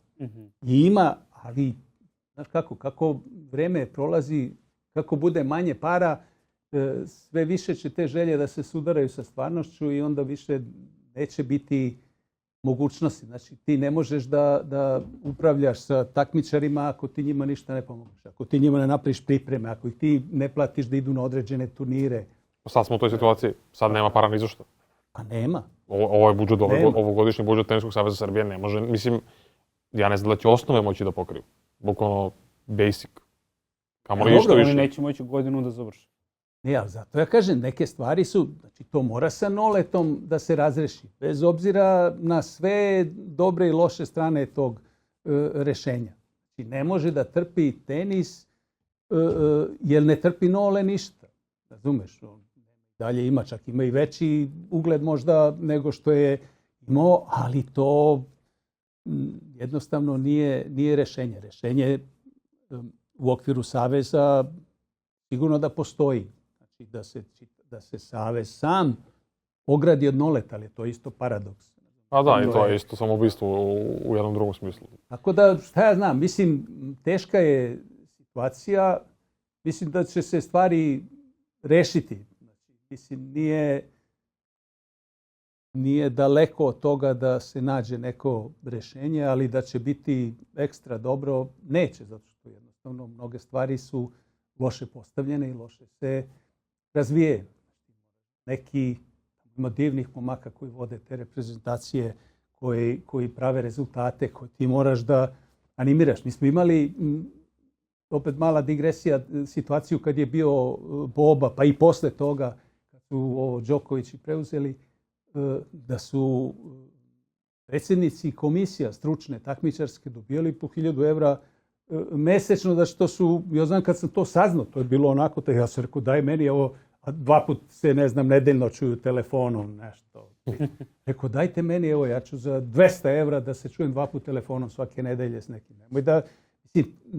Mi idemo iz krajnosti u krajnost. Sad nemamo banke, onda smo imali, umjesto da gurnemo to u tenis, nešto, mi smo Alajbegova slama. Da. To je, nažalost, ali to je karakter. Sad mi ne možemo da pobegnemo od nas samih, jer verovatno kogod se nađe u takvoj nekoj poziciji, on otprilike uradi isto i sad šta da ti kažem. Da, pa očigledno je tako. Jer. Pa nema, ništa se mi... Znači, ja pričam iz prve ruke. Gledao sam ovako ko vas dvojicu 10 različitih garnitura koje su vodile savez. Ja sam svojevremeno, prvo kažem Božović, koji je mene fascinirao, on je mene strašno poštovao, on je odmah mene zvao da sarađujemo ono kad je došao. I prvi sastanak predsjednici klubova iz Srbije. I ovi pola i sada u ovom savezu. I on je nešto pričao i sve on mene pita kao, dobro, šta vi mislite Bubanj? Znam sve ove ljude ovo što pričaju. Vama pričali su i onom prethodnom i onom tamo. Dok god vi budete nešto na vlasti i mogli da tu učinite ili da oni opstanu negde, oni će biti dobri. Oni na sve ono glave. I naravno, poslije kad je bila neka skupština, ja sam jedini glasao protiv njega i naravno da me čovjek odmah šutno. Ali nisam uzeo za zlo, zato što i normalno, mislim, znaš, kad ideš, to je ovo prstu oko, moraš da prihvatiš to je sasvim normalno. I uzvodno, vi nizvodno i onda logično. Idemo na pitanje reketaša.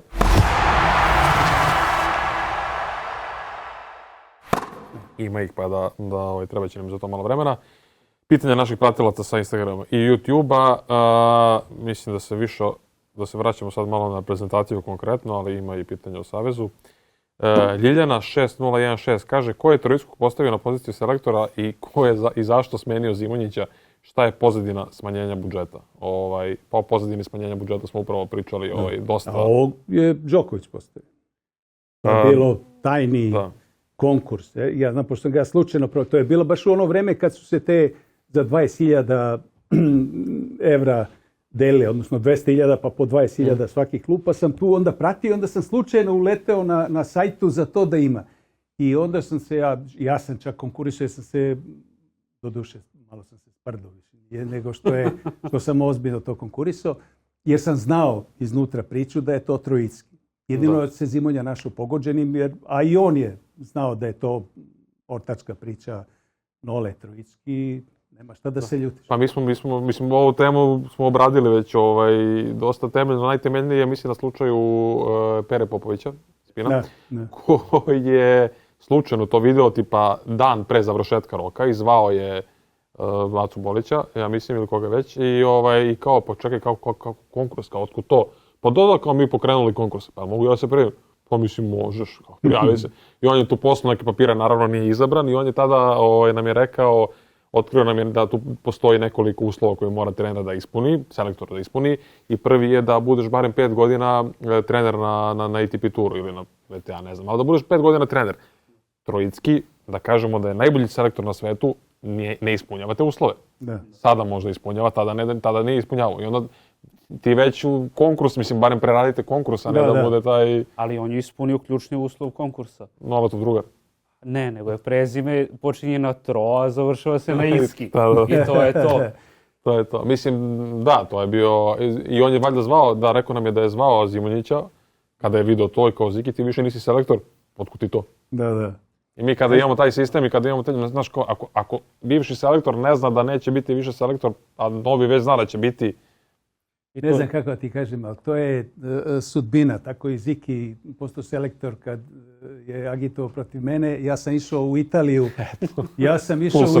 Za opremu za teniski savez i meni doktor vraća. Kad se vraćam, doktor reprezentacije zove, samo da ti kažem, prvi ovo te smenio. Kako? Rekao, šta je?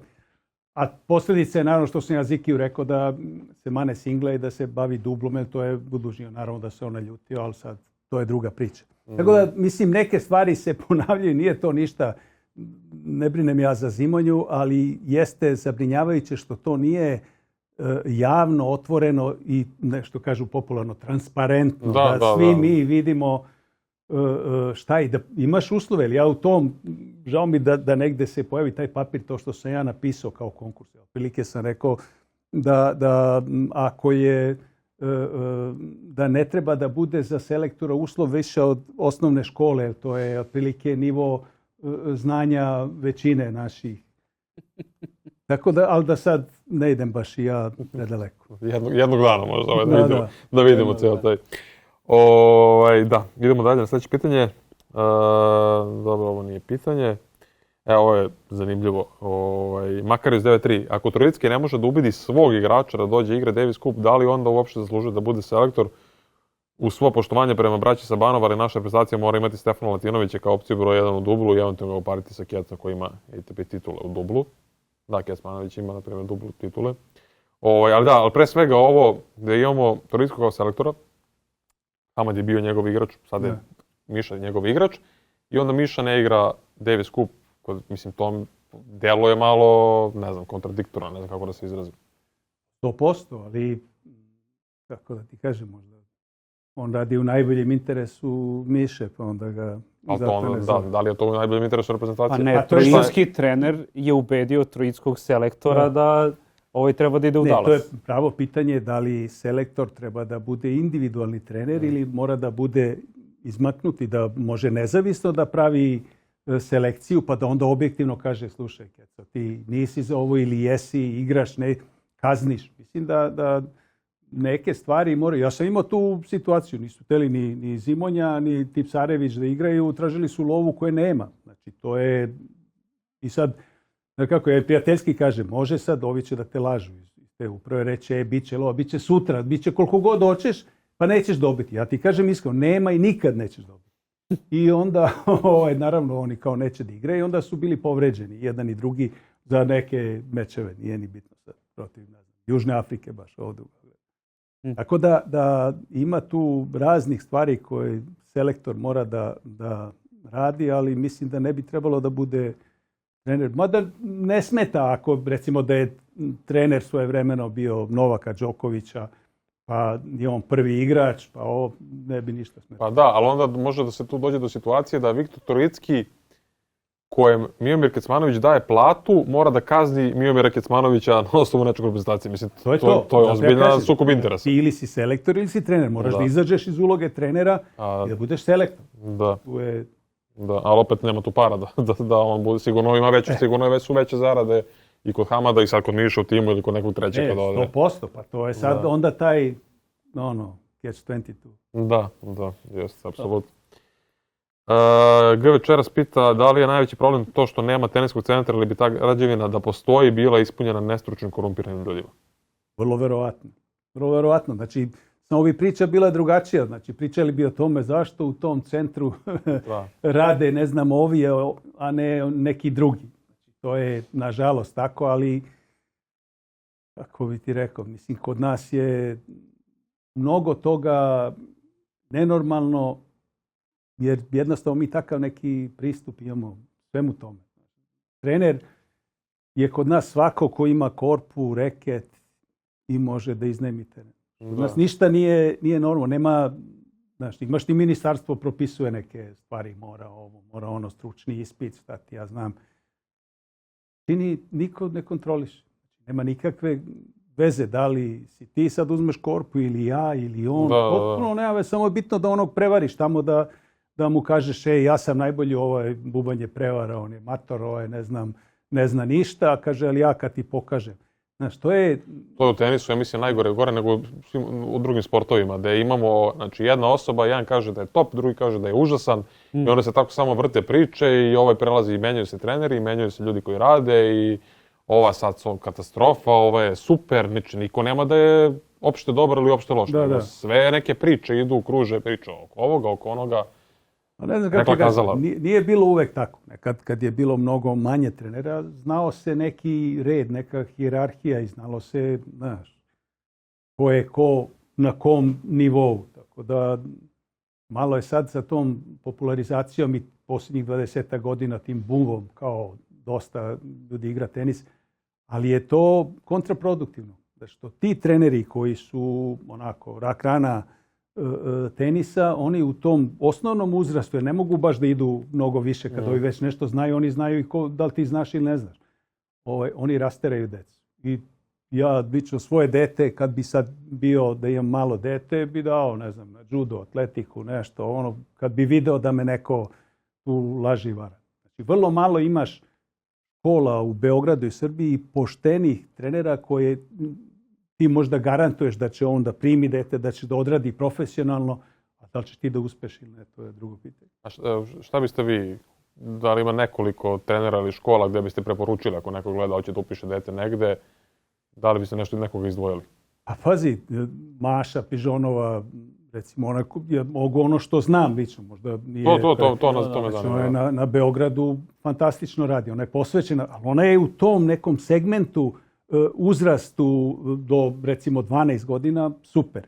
Ima ćerku koja je odlična, ali Stela koja je odličan igrač i s njom se malo bavi, ali ima trener koji radi s njom. Znači ona se drži u toj kategoriji i tu odlično organizuje. Ja to gledam.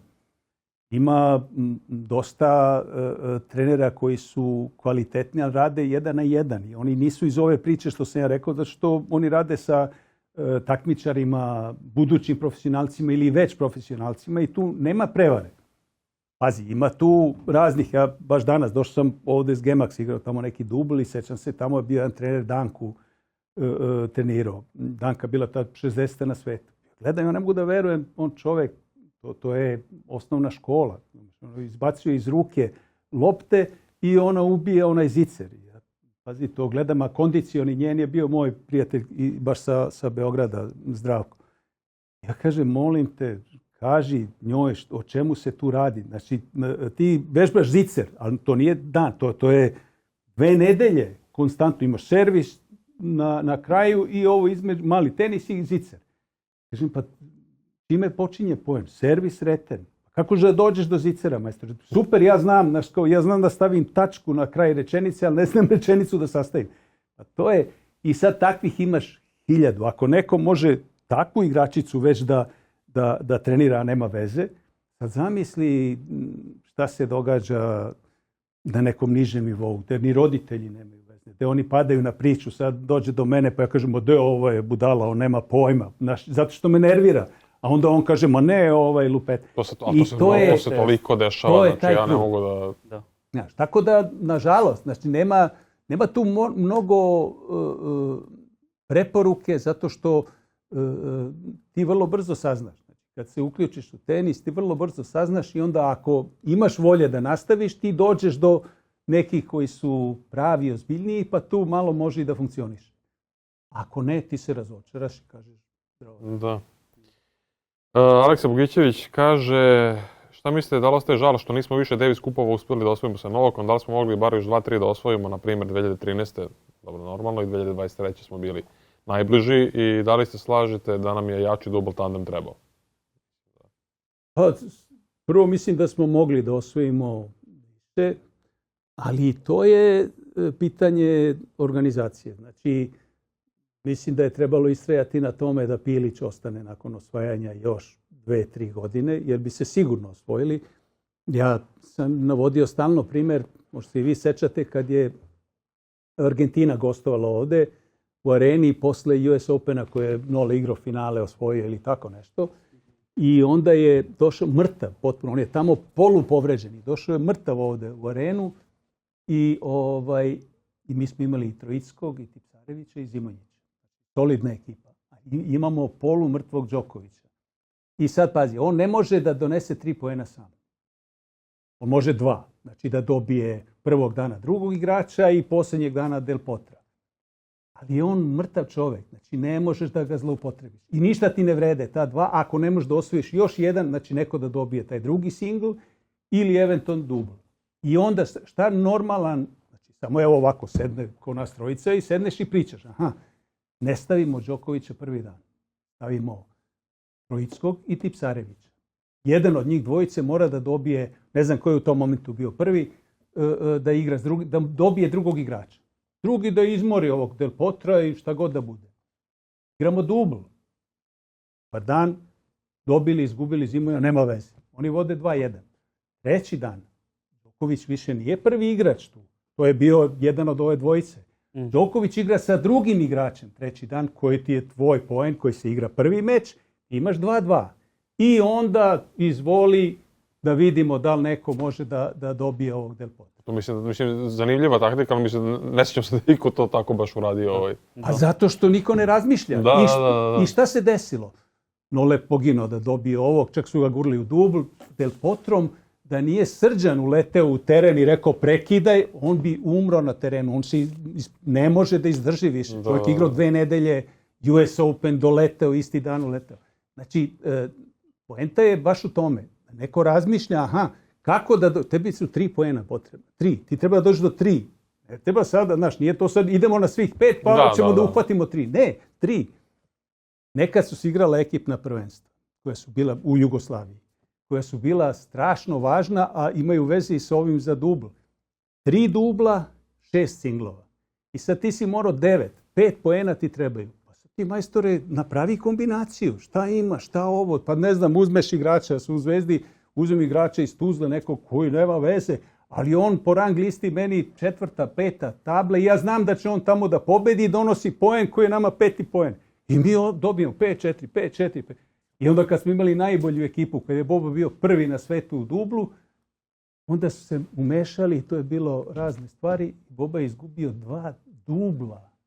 Znači u polufinalu protiv Splita i u finalu protiv, ili obrnuto protiv Partizana, 2 dubla je izgubio Boba, zato što je igrao sa momkom iz Zvezde koji ne razgovara od rođenja. Razumeš, to je tako se namestilo.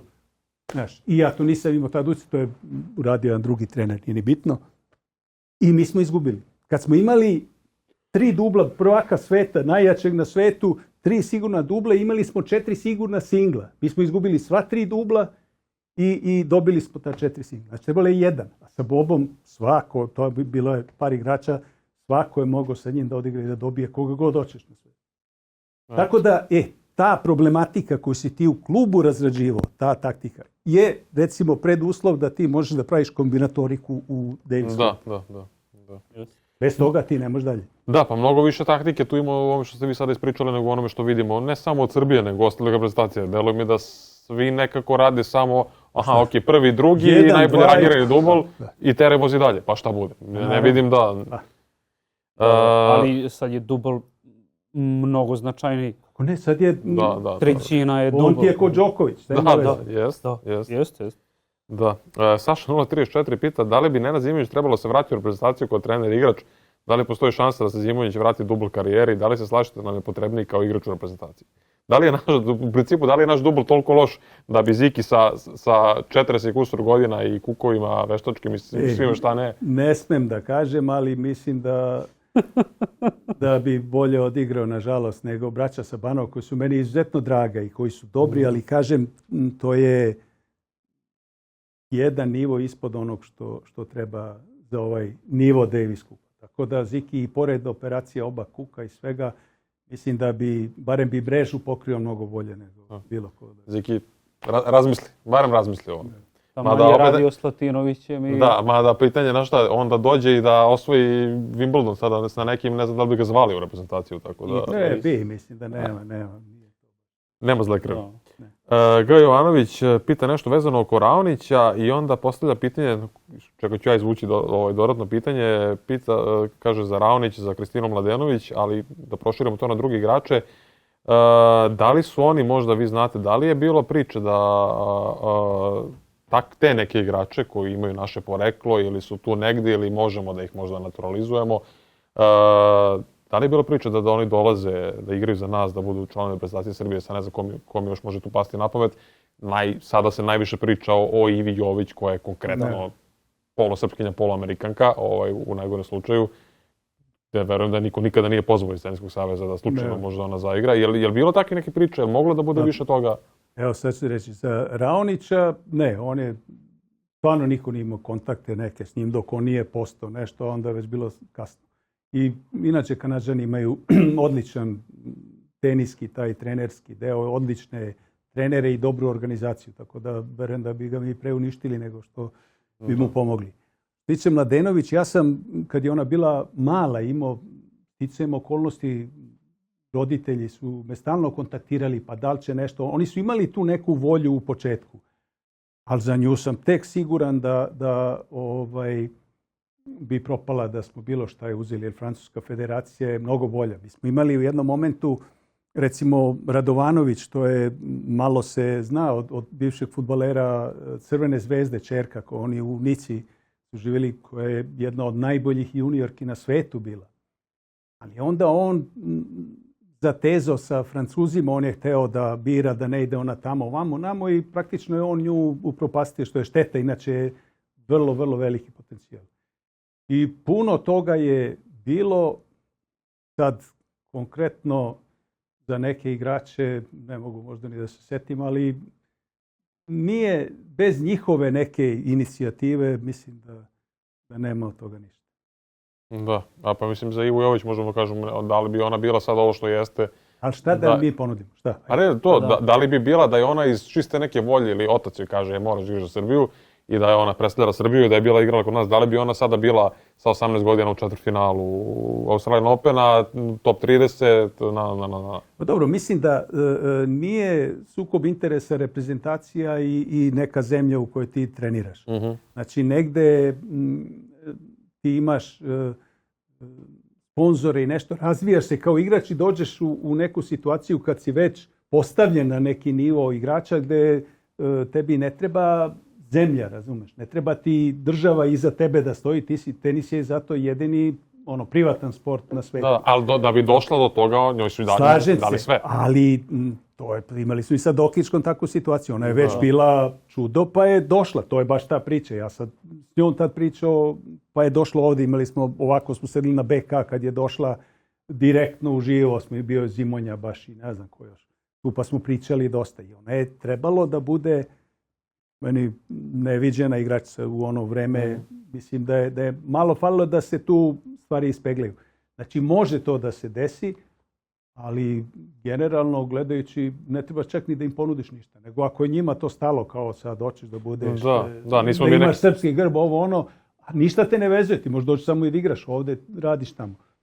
Ali da ti se razvijaš, da neko dođe, prava priča je da neko može da dođe sa 15, 16, 17 godina. A mi nemamo apsolutno ništa. Pa nema, ja bi svakom preporučio, nemoj slučajno. Da.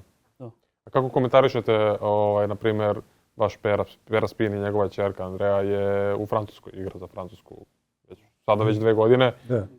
Gde naravno, mislim to i za Ivu ima kritika što ja kažem, ljudi, kako ona da dođe da igra za Srbiju. Oni meni zameraju, na primjer, na stranici, ja sam nešto hajpujem nju, kao što ona je Amerikanka. Nije, mislim, jeste Amerikanka, ali jeste i Srpkinja. Šta nju, mi nju sada krivimo, ona je rođena u Americi, ona je cijel život tamo i kao sad ćemo mi nju da krivimo što igra za Ameriku. Pa kako da je krivim, na osnovu čega? Isto tako i Peru i Andreju, žao mi je, izuzetno, ali kad pogledamo u kakvom je stanju Teniski savez Srbije... Da. Pa ti u Francuskoj federaciji, ti sada negde, da ne uvredim neki grad na jugu Srbije, nije bitno, pojaviš se kao teniser, osvojiš neki turnir, ti si već u većem centru. Nišu, kod Živkovića, pa si za godinu dana ovdje u centru u Beogradu i imaš neki svoj put. Tako ti stigneš do Roland Garrosa za 2-3 godine u taj centar njihov da imaš sve. I uopšte se ne postavlja pitanje, sada mi pričamo i da li ovamo namo trener, kaže sad ima turnir, ne znam, na jugu Afrike, idemo tamo, ideš ovamo, ideš onamo. Znači, sve je posvećeno igračima, ogromne fonde. Mada sve te zemlje koje imaju Grand Slamove, one su svojevremeno, pred 20 godina su ovi davali 100 miliona funti Wimbledon teniskom, njihova LTA. Da, zamisli nama 100 miliona funti, neko da, pa to. Ja sam njima predlagao na tim zajedničkim nekim sastancima, rekao evo da finansirate po 10 igrača iz svake kategorije, muške i ženske, u Srbiji i da birate 5 kojih god hoćete i od tih 10 što finansirate da budu Englezi, a mi da zadržimo ovih 5, mi ćemo biti 100 puta bolji i vi ćete biti 100 puta bolji. Naravno, oni su to shvatili kao šalu, a ja sam stvarno ozbiljno mislio. Zvuči komično, ali na kraju bi se ispostavilo kao stvarno bolje nego sad. Da. Da, katastrofa. Mislim, ljudi dalje ne kapiraju, ali mislim, ja bih im to objasnio trenutno. Raditi i razvijati se u Teniskom savezu Srbije i Teniskom savezu Francuske, Amerike, Kanade, Italije. Kao da živite u Carlton City-u i u penthouse-u Beograda na vodi. Znači, nije to mala razlika, nije to pa ovo će biti malo bolje, nego nebo i zemlja. Bukvalno, nemam za leba i imam kavijer da jedem svaki dan 3 puta dnevno. Ne, Englesi, Morozovu su angažovali najbolja u istoriji ženskog tenisa u Rusiji. ona im je bila za ženski taj tenis. Ja sam je sretao, znao sam je odlično na turnirima. Pazi, onda sad su Biljanu bili angažovali. I oni, znači, uopšte se ne ustručavaju da nekog sa strane dovedu, pa možda i da se prevare, razumeš, ali da ti neko sa strane je mnogo lakše da pa i mi smo ovdje skloni, to je neki sistem, kad bi doveo nekog sa strane da trenira se, bi misli da je taj čudo. Da. Mi ovdje najmanje cenimo svoje neke. Jeste. I oni ulažu, to je najbitnije. Svi ti savezi, oni nemaju, mislim, oni kad pogledamo kao rezultate u smislu Grand Slam titula, mi šijemo većinu tih velikih saveza, ali oni dalje ulažu i doći u jednom trenutku kao Italijanima. Evo, došlo je sada i oni su sada mirni, ne samo sa Sinnerom, nego sa Buzetijem, sa Kobolijem, pa i sa, ne znam, Nardijem. Berrettini u svakom trenutku može opet da bljesne, već je bljesnuo, tako da... Oni imaju 15 igrača, sad već top 100. Ali evo, na primjer, Francuzi sa svim tim ulaganjima nemaju ni jednog broja 1 u istoriji. Da, a mi čekamo dubl titul Aleksandra Krunić da kompletiramo sve kategorije, da budemo... Bili Amerikanci, oni mučeni, borba da oni nemaju sistem, imaju ove akademije koje su sahranile tenis i onda opet se vrate na ove lude roditelje kao što su bili Williams i naš neke koji svoju neku ambiciju izguraju i naprave igrača. Oni iz sistema nisu izbacili igrača pola veka. Da, pa evo je Ben Shelton, njihov najbolji ili drugi najbolji, otac mu je trener. Znači, to je sve, znači nije iz sistema. I onda, ne znam kako da ti kažem, teško je nas kritikovati jer mi po istom tom principu funkcionišemo. Da, apsolutno. Teo sam samo da pitam možda i za kraj. Andy Roddick ima onaj svoj podcast i već neko vreme priča da je prosječan teniser, pogotovo onaj vrhunski, najkompletniji sportista na svetu. I da u smislu ne može da se poredi niti sa fudbalerom, niti sa košarkašem, jer svi oni ostali moraju da zadovolje tek delić onoga što ovaj radi. U smislu ovaj mora i individualno i sam da donosi odluke i psihički da rešava probleme i fizički da izdrži i 5 i 6 sati i 2 dana za redom da bude 10 sati na terenu i tako dalje. Da li se vi slažete sa tim? Da. Pazi, najteža stvar u sportu je generalno donositi odluke. Kad ti donosiš neku odluku, ti si u stresu. Znači i u životu kad treba, samo što ti ne donosiš neke važne odluke svaki dan, nego možda jednom u nekom dužem periodu. Ovdje ti imaš kod svakog udarca, kod svakog poena, kod svakog non stop imaš donošenje odluka koje su vrsta stresa koji direktno utiče na organizam. Znači u tenisu igraš 5,5 sati, pa to je ono što sam rekao za Noleta.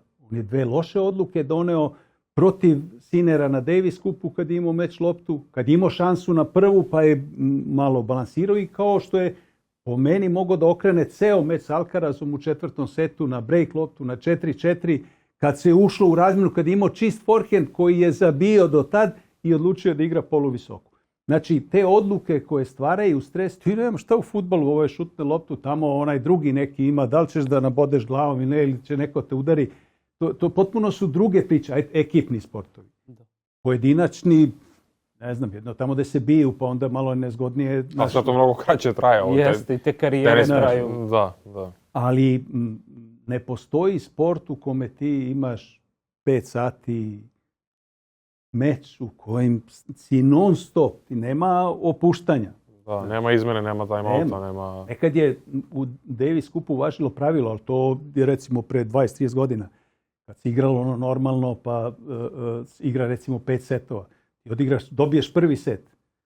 Ako dobiješ drugi set, super. Treći, laganica, pustiš to, odmoriš se, pa onda ideš dalje. Ili čak set po set. Znači nije bilo sad da ti izgineš, jer nisu bili ni igrači na nivou spremnosti kao što su danas. Znaš da ti možeš da, ne znam, Nadal i Đoković u Australiji kad su igrali, kad nisu mogli da stoje. I Sinner Alcaraz u Parizu prošle godine. Da. Tako da, znaš, neviđeno je težak sport i u tom smislu se ja potpuno slažem da su među najspremnijim sportistima. Je svojevremeno, recimo, za Borga je bilo, pošto on imao neko ludilo od, recimo, 24 puls u mirovanju, pa onda kad se umori ne dođe mu do 60, znači ono kad se baš zadiše kao. I on je mogao u bilo čemu da bude najbolji na svetu. U bilo kom sportu, disciplini, po tim fizičkim predispozicijama. A ovo Nolo isto po ovoj elastičnosti, po svemu.